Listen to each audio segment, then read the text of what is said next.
Et salut à tous, c'est Kevin, on se retrouve aujourd'hui pour une nouvelle vidéo crypto spéciale formation trading. J'ai décidé de vous préparer un cours de trading pour comment faire pour apprendre à trader les cassures de range. Donc on va voir ça ensemble dans cette vidéo. Mais juste avant, je voulais parler avec vous de ce que je vous ai mis ici dans le sondage. Donc je vous ai proposé plusieurs thèmes que je pouvais aborder en vidéo ou en live, apprendre le trading en tutoriel, mes différents trades de la semaine en résumé et le lancement de ma formation complète de trading que je suis en train de préparer et que je peux vous présenter dans les prochains jours, prochaines semaines. En attendant, vous avez voté pour apprendre le trading tuto. Bah écoutez, on est parti tout de suite. Juste avant ça, n'hésitez pas à vous abonner si vous n'êtes pas encore abonné et que vous voulez en apprendre plus sur le trading et l'investissement crypto. Et on est parti tout de suite. Alors, apprendre à trader, partie 1, les cassures de range. Alors ce qu'on va voir ensemble, c'est déjà qu'est-ce qu'un range. Un range, c'est plutôt très simple. Un range, c'est simplement le fait d'avoir un cours qui vient faire un plus haut et ensuite qui vient faire un plus bas. Et suite à ça, on va observer par la suite que le cours ne va pas plus haut que notre point haut et ne va pas plus bas que notre point bas. Du coup, on se rend compte que sur une période donnée, le cours est en train de ranger, ce qu'on appelle ranger, c'est-à-dire passer d'un côté à de l'autre sans dépasser ces deux bornes, en allant en haut, en bas, en haut, en bas. Ça peut toucher des fois de manière claire le bas du range plusieurs fois et le haut du range pareil, mais ça peut aussi ne pas toucher et faire des zones un peu hautes mais pas complètement sur le range, basses mais pas complètement sur notre range. Ça peut être un petit peu plus aléatoire, mais en tout cas le but c'est de trouver une borne haute, une borne basse, et tant qu'on ne casse pas le haut ou le bas, on est bloqué dans notre range. Donc du coup on a plusieurs possibilités de trade avec un range. La première possibilité, c'est de trader les retournements de marché dans le range. Pour ça, vous allez pouvoir chercher des zones de liquidité, on va chercher des rebonds techniques simples et on va également chercher des stratégies avec des indicateurs combinés qu'on aura cherché à force de backtester sur le marché. La deuxième possibilité, c'est de trader les cassures de range. Et ça, du coup, c'est ce qu'on va voir ensemble dans cette vidéo. On pourrait parler aussi du fait de trader les retournements de marché, mais on en parlera dans une prochaine vidéo si ça vous intéresse. D'ailleurs, n'hésitez pas, si ce type de vidéo vous intéresse, n'hésitez pas à me mettre en commentaire quel est le prochain thème que vous voulez que j'aborde sur une formation de trading, que ce soit pour trader les retournements de marché dans le range ou bien sur un autre type, une autre stratégie ou autre chose. Donc là, pour trader les cassures de range, c'est ce qui va nous intéresser aujourd'hui, on va avoir 4 possibilités. La première possibilité, c'est une cassure franche, c'est-à-dire un cours qui casse le range et c'est tout. Deuxième possibilité, on a un cours qui casse le range et qui réintègre le range, donc qui revient dans le range. Troisième possibilité, on a une cassure. Ensuite, une fois qu'on a cassé, le cours revient s'appuyer sur le haut du range qu'il a cassé et ensuite, il ne casse pas, il ne réintègre pas le range, il se maintient au-dessus du range. Quatrième possibilité, on a une cassure de range, et ensuite on a un nouveau petit range au-dessus du très grand range. Et donc là, il ne se passe pas grand-chose et on ne sait pas trop quoi faire. Et du coup, on va voir dans cette vidéo, sur ces 4 possibilités, qu'est-ce qu'il faut faire, et surtout qu'est-ce qu'il faut éviter, comment faire pour trader ces cassures de range. Alors, déjà la première chose à faire, concernant la partie plus de trader les retournements de marché, on va en parler rapidement même si ce n'est pas le but de cette vidéo. Déjà ce qui est important, c'est de comprendre et de déterminer la zone haute et la zone basse de notre range. Donc pour ça, très simple, vous allez sur votre graphique, vous déterminez le point haut de votre range et le point bas, et à partir du moment où vous avez votre point haut et votre point bas, vous prenez un Fibonacci, vous prenez le point haut, le point bas de votre range, vous tracez un Fibonacci, et vous appliquez un template pour avoir 80% le 0,80 qui s'affiche et le 0,20 qui s'affiche et le 0,5. Comme ça, vous avez le milieu de votre range qui est le 0,5 qui va s'afficher en prenant le point haut et le point bas de votre range. Vous avez le 0,5. Vous avez la zone des 0,8 et du coup, vous savez qu'entre les 0,8 et les 1, vous avez votre zone haute de votre range. Et vous avez les 0,2 qui représentent 20%, qui fait que vous avez de 0 à 20% la borne basse de votre range. Tout ce qui est dans la borne basse, on a plutôt envie de parier à la hausse, donc de long le marché. Et quand on est en borne haute, on a envie de shorter le marché, donc de parier à la baisse. Que faire du coup dans le range? L'objectif, c'est de shorter en zone haute et de long en zone basse, comme je viens de vous le dire. Comment est-ce qu'on va faire ça? On va utiliser une stratégie adaptée. Et comment on fait pour trouver une stratégie adaptée? On va backtester une stratégie, c'est-à-dire qu'on va tester dans le passé, on va chercher plein de ranges dans le passé, sur un actif et sur une unité de temps particulière. Par exemple, je vais me mettre sur Bitcoin et je vais me mettre en 4 heures. Et je vais regarder en 4 heures sur BTC dans le passé, où est-ce qu'on a eu des ranges, et à chaque fois qu'on a eu un range, comment le cours a réagi.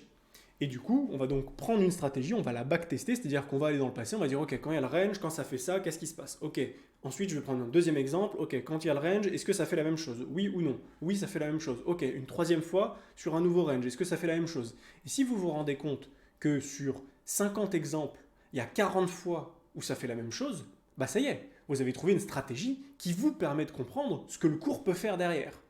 Et c'est l'objectif quand on backteste, c'est de trouver une stratégie qui se répète plusieurs fois et donc qui pourra se répéter dans le futur.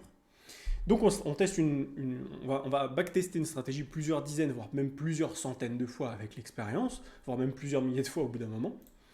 Et la stratégie, ce sera quoi? Ce sera un cumul de plusieurs indicateurs qui nous donnent un retournement de marché. Typiquement, on va avoir un range, on arrive en borne haute du range, on est en borne haute, qu'est-ce qui nous dit que le marché va se retourner et ne va pas casser le range à la hausse? Ça peut être une divergence sur le RSI, ça peut être une divergence sur le MACD, ça peut être de toucher une résistance sur notre Ichimoku, ça peut être plein de choses, ça peut être des divergences, ça peut être une bougie de ravalement, ça peut être une bougie d'indécision, et en fait le but c'est de prendre ces différents indicateurs, de les cumuler ensemble et de se rendre compte que quand vous avez un indicateur qui vous dit que ça risque de baisser, plus un autre indicateur qui vous dit la même chose, en prenant ces deux indicateurs, quand vous êtes en borne haute d'un range, le but c'est de vérifier dans le passé, est-ce que ces deux indicateurs en borne haute sont très souvent un bon indicateur ou un mauvais. Si c'est un bon indicateur, vous avez une stratégie qui est rentable. Si vous avez des mauvais indicateurs et quelque chose qui n'est pas très fiable, vous avez une stratégie qui n'est pas rentable. Et enfin, sur quelle unité de temps? Et bien sûr, une unité de temps qui va être inférieure à celle utilisée pour déterminer le range. C'est-à-dire qu'on détermine le range en 4 heures, et ensuite, quand on arrive en borne haute, on va zoomer en 1 heure par exemple, et on va essayer de comprendre en 1 heure quels sont les indicateurs et donc qui vont composer notre stratégie, qui va nous permettre de comprendre qu'on est en train de se retourner, et que le marché est en train de se retourner dans notre range. Alors maintenant, ce qui nous intéresse, nous, on a dit, c'est les cassures de range. Donc que faire quand on a des cassures de range? Alors on a la cassure franche, dans ce cas-là, on ne va rien faire, vous allez le voir. On a une cassure et réintégration, dans ce cas-là, l'objectif c'est de shorter. Quand on a une cassure et un pullback, le but c'est de réussir à trouver une opportunité pour rentrer en long, donc pour parier à la hausse. Là, je parle vraiment dans le cas où on a une cassure de range à la hausse. Bien sûr, si vous avez une cassure de range à la baisse, ça change tout. Mais globalement, si on a une cassure à la hausse, une cassure franche, on ne fait rien. Si on a une cassure à la hausse et qu'on réintègre le range, on a envie de shorter. Si on a une cassure et un pullback sur le range et qu'on tient, on a envie de trouver une opportunité pour long, mais il faut rentrer au bon moment. Si on a une cassure plus derrière un petit range, on attend la nouvelle cassure du petit range pour nous donner la résolution de notre vraie cassure que nous on attend depuis un moment. Donc il faut être patient dans l'histoire et pas faire n'importe quoi. Maintenant, si on a une cassure franche, à quoi ça ressemble? Alors la cassure franche, c'est ça, c'est-à-dire que vous avez un range, borne haute, borne basse. Donc nous, ce qu'on veut quand on arrive en borne haute, c'est plutôt trouver des opportunités de shorter. Et quand on est en borne basse, plutôt trouver des opportunités d'acheter, donc de longue. Par contre, si on a une cassure, là on a une cassure franche, là on ne fait rien, on ne peut rien faire. L'erreur, ce serait d'essayer de rentrer ici en courant derrière le prix, c'est-à-dire que vous avez votre prix qui monte, vous essayez de rentrer juste derrière, vous avez, je sais pas, imaginons que vous soyez à 40 000 $ ici sur BTC, vous mettez le prix juste en dessous, puis le cours monte à 40 500, vous montez un peu avec votre ordre, etc. etc. Ça, ce serait une erreur énorme. Pourquoi? Parce que là, on n'a aucune confirmation que cette cassure, c'est une cassure qui est saine. Peut-être que c'est une cassure qui va être complètement réintégrée 5 minutes après, et donc vous allez acheter le point le plus haut, et derrière le marché va se retourner, et vous allez vous faire complètement avoir. Donc c'est pour ça qu'il ne faut rien faire, il vaut mieux temporiser et attendre d'observer qu'est-ce que sera la figure prochaine. S'il n'y a aucune figure et ça fait que monter, tant pis, ça fait partie du jeu, mais il y a de grandes probabilités qu'il se passe quelque chose. Deuxième possibilité, la cassure et la réintégration. Voilà à quoi ça ressemble, donc vous avez une cassure du range, et derrière, dans les bougies qui vont suivre, on va réintégrer le bas du range, on va réintégrer le haut de range et on va aller en dessous du haut de range. On va vraiment réintégrer notre range, on va se retrouver à nouveau à l'intérieur. Et dans ce cas-là, on a vraiment envie de shorter ici. On va attendre bien sûr d'avoir une opportunité pour shorter et rentrer au bon moment. Donc par exemple, si on a une bougie qui clôture en dessous, ça peut être un bon moment de shorter. La question ensuite, ça va être de savoir, ok, où est-ce que je place mon stop et où est-ce que je prends mon TP. Mais globalement, l'erreur, ce serait de rentrer en long ici parce qu'on est au-dessus du range. Non. Ce qu'on attend, c'est d'avoir une confirmation. Là, on n'a pas de confirmation. On a carrément le cours qui retourne en bas du range. Là, on a envie de shorter. Si on a une cassure plus un pullback, donc là ça va ressembler beaucoup à ce qu'on a eu avec la réintégration. Sauf que la différence c'est qu'on va revenir essayer de réintégrer le range et on ne va pas y arriver. Dans ce cas-là, on va avoir un pullback, c'est-à-dire que le cours va venir s'appuyer sur notre ancien haut de range et il va rebondir. Donc là, l'erreur, ce serait d'acheter trop tôt, c'est-à-dire que c'est pas parce qu'on se maintient ici que ça y est, il faut rentrer. On peut, mais dans certaines conditions et avec un risk-reward qui est extrêmement bien calculé, avec un stop qui est bien calculé, bien mesuré, et un TP également, mais surtout le plus important c'est de calculer son risk-reward et son stop-loss. Son TP c'est vraiment anecdotique ensuite. Donc l'erreur serait d'acheter trop tôt. L'erreur ce serait aussi de revendre trop tôt en se disant oula, le cours est en train de dégueuler, on se rapproche du haut de range donc je vends. Ça ce serait vraiment une mauvaise chose. Et la troisième erreur ce serait de mal encadrer son trade en rentrant au mauvais moment et du coup en mettant son stop beaucoup trop loin, en prenant beaucoup trop de risques, ou à l'inverse en mettant son stop beaucoup trop proche. Et donc même si on a raison et qu'on parie à la hausse et que le cours monte, on risque de se faire chasser sur une petite mèche et ensuite le cours repartira.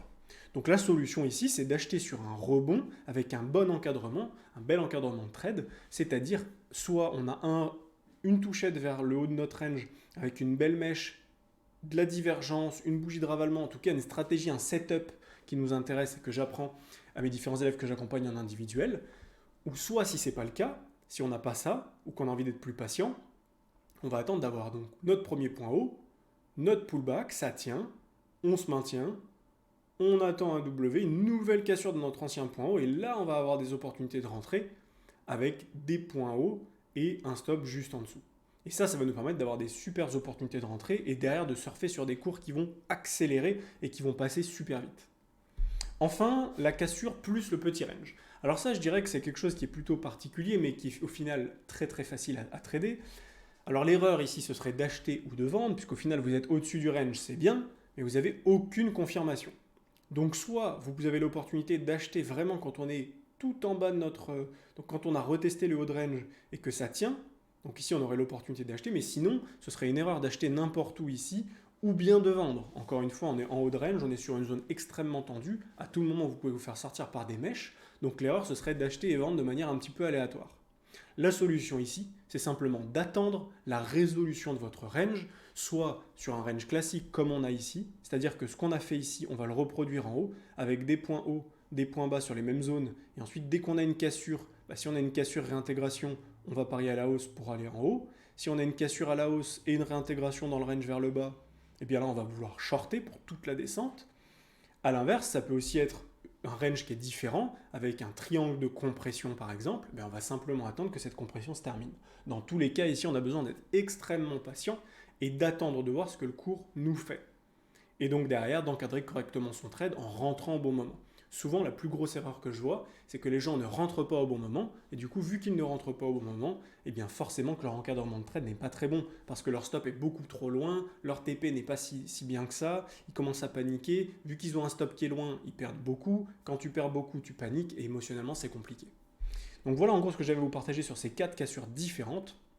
Maintenant, pour positionner son stop loss et son take profit, c'est quelque chose que nous verrons ensemble lors d'une prochaine vidéo. Je vous expliquerai comment faire pour positionner son stop loss et son take profit. On prendra plusieurs exemples et j'espère que ça vous plaira bien.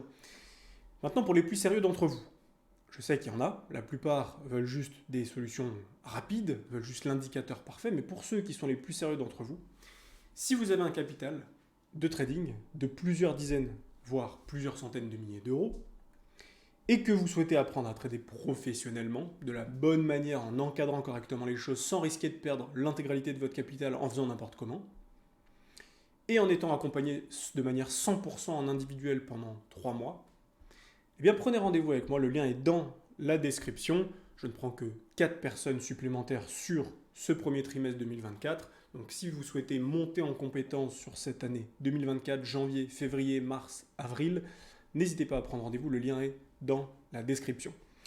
Voilà, j'espère que cette vidéo vous a plu. Si c'est le cas, n'hésitez pas à vous abonner. N'oubliez pas de mettre un gros pouce bleu et de me dire en commentaire quels sont les prochains thèmes que vous voulez que j'aborde en formation de trading comme cela. Et moi, je vous dis à demain pour une prochaine vidéo. Ciao, ciao.